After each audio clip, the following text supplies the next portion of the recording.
हरिओम. अध्यात्म उपनिषद योगदास श्री जयगणेश जोशी यांनी केलेले निरूपण. श्लोक क्रमांक 42.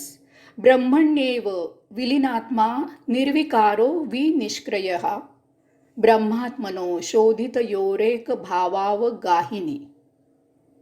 श्लोक क्रमांक 44. निर्विकल्पाच चिन्मात्रा वृत्तिः प्रज्ञेति कथ्यते सा सर्वदा भवेद्यस्य स जीवनमुक्त इष्यते. जो आत्मब्रह्मामध्ये विलीन झालेला आहे तो निर्विकारी होऊन त्याला अकर्मयोग प्राप्त होतो. आत्मब्रह्म आणि अंशात्मा यांचा परमयोग जुळून येतो तेव्हा पूर्ण शुद्धीकरण होऊन निर्विकल्प समाधीमध्ये केवळ चैतन्यावस्था प्राप्त होते. याला प्रज्ञा असे म्हटले जाते. ज्याची प्रज्ञा स्थित होते तो जीवन मुक्त होतो. अकर्मयोग. कैवल्याचा यात्रेकरू वितरागी यती आत्मब्रह्मामध्ये विलीन झालेला असतो. आता त्याला अन्य काहीही विषय नसतात. यामुळे तो कर्मयोगापुरताच भौतिकात असतो. बाकी तो भौतिकामधून दूर होतो. जे मिळेल त्यात तो देहधर्म भागवतो.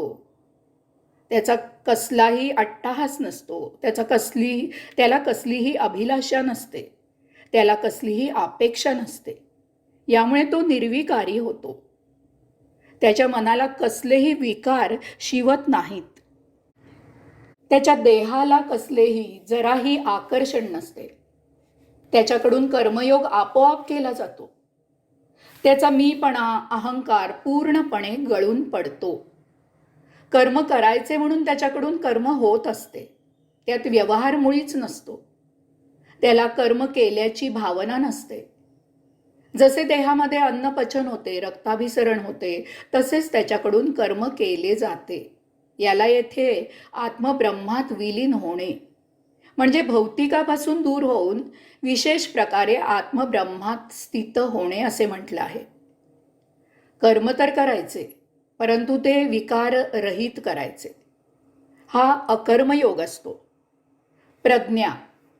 अशा प्रकारे अकर्मयोग प्राप्त झाला की कैवल्याचा यात्रेकरू असलेल्या यतीचा आत्मब्रह्माशी योग जुळून येतो. त्याचा अंशात्मा आणि आत्मब्रह्म एकरूप होतात. आता त्याला देह, त्यावरील इंद्रिये, मन इत्यादी अशी भिन्न जाणीव असत नाही. या योगे तो केवळ एक चेतना म्हणून वर्तन करत असतो. त्याच्या अंतःकरणात एका चैतन्याशिवाय अन्य कसलेही तरंग उमटत नाही. कसलेही आयोजन नाही, प्रयोजन नाही, काहीही नाही. एक शुद्ध पवित्र अंशात्मा म्हणून तो सृष्टीलीला अवलोकन करतो. अंतःशून्यावस्था बाह्य शून्यावस्थेत विलीन होते. तेथे भौतिकापासून मुक्ती मिळते, पूर्णता प्राप्त होते. तो सदेही सर्वस्वाच्या अतीत प्रवेश करतो. याला येथे ऋषींनी प्रज्ञा असं म्हटलं आहे. हे प्रखर ज्ञान असते. असा वितरागी प्रज्ञावंत यती एका अद्भुत शक्तीद्वारे आचरण करत असतो. असा योगी प्रभूचे कार्य करत असतो. त्याचा कर्मयोग त्याच्याकडून कुणीतरी करवून घेत असतो. आता त्याच्याकडून अक्रिया योगात क्रियायोग आपोआप केला जातो. कोणी काही विचारले तर तो उत्स्फूर्तपणे त्याचं समाधान करतो. तो काहीही करत नाही. सर्व काही तो प्रभू करतो. प्रवचनात तो त्या वेळी आदेश दिल्यासारखा वक्तव्य करतो. त्यावेळी तो त्याचा तो असत नाही. त्याला आपोआप सुचत जाते. तो बोलत जातो. जीवनमुक्त. अशाला जीवनमुक्ती प्राप्त होते. जीवनमुक्ती 2 प्रकारची असते. सदेही. असा वितरागी प्रज्ञावंत योगी अशा प्रकारे प्रभू इच्छेने जीवन जगत असताना त्याचे संचित नष्ट होते. कारण आता तो आत्म ऊर्जा म्हणून जगत असतो. तेथे देहभाव जराही नसतो. यामुळे उपभोगांचा पायाच उखडून जातो.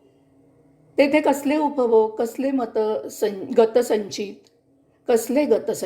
कसले सद्य संचित, सर्व काही सर्वत्र एकमेव आत्मब्रह्म भाव असतो. याच जन्मी याच देही तो सायुज्य मुक्त होतो. आता जी आत्मेच्छा असते तीच त्याचीही इच्छा झालेली असते, कारण तो आत्मब्रह्मात एक रूप झालेला असतो. हळूहळू प्रभू त्याच्या योगक्षेमाची काळजी घेऊ लागतो. देह जीवित ठेवण्याचे त्याचे ओझे हलके होते. त्या योगे तो प्रभुकार्य पूर्ण क्षमतेने करू लागतो. या योगे त्याचे प्रभुकार्य हाच त्याचा कर्मयोग होतो. या देहाची क्षमता संपली की तो देह ठेवतो. पुढील देह तो त्याच्या मर्जीने त्याला पाहिजे तिथे, त्याला पाहिजे तेव्हा आणि त्याला पाहिजे तितका कालावधी धारण करतो. असे जन्मोजन्मी होत राहते. एक आत्मयात्रा सुफळ संपन्न होते. पुनर्जन्मी असा वितरागी प्रज्ञावंत योगी देहभावनेमधून मुक्त होतो. त्याचे संचित नष्ट होते. तो मुक्तात्मा होतो. तो देह सोडतो. यामागे अनेकविध कारणे असतात. या देहाला अनेक जण एका निराळ्या प्रकारे ओळखत असतात. यामुळे आता जो त्याच्यात आमूलाग्र बदल झालेला असतो तो त्याच्या आजूबाजूच्या लोकांच्या पचनी पडत नाही. यामुळे सायुज्यमुक्त जीवन जगताना अनेक अडचणी येऊ शकतात. तसेच अनेक वेळेला अशी प्रज्ञा वृद्धापकाळी प्राप्त होते. अशा वेळी नवीन देही प्रभुकार्य सुरू करणे श्रेयस्कर असते. तसेच देहाला जुन्या जीवन पद्धतीचीच सवय असते. तो प्रज्ञावंत सायुज्यमुक्त जीवनाला साथ देत नाही.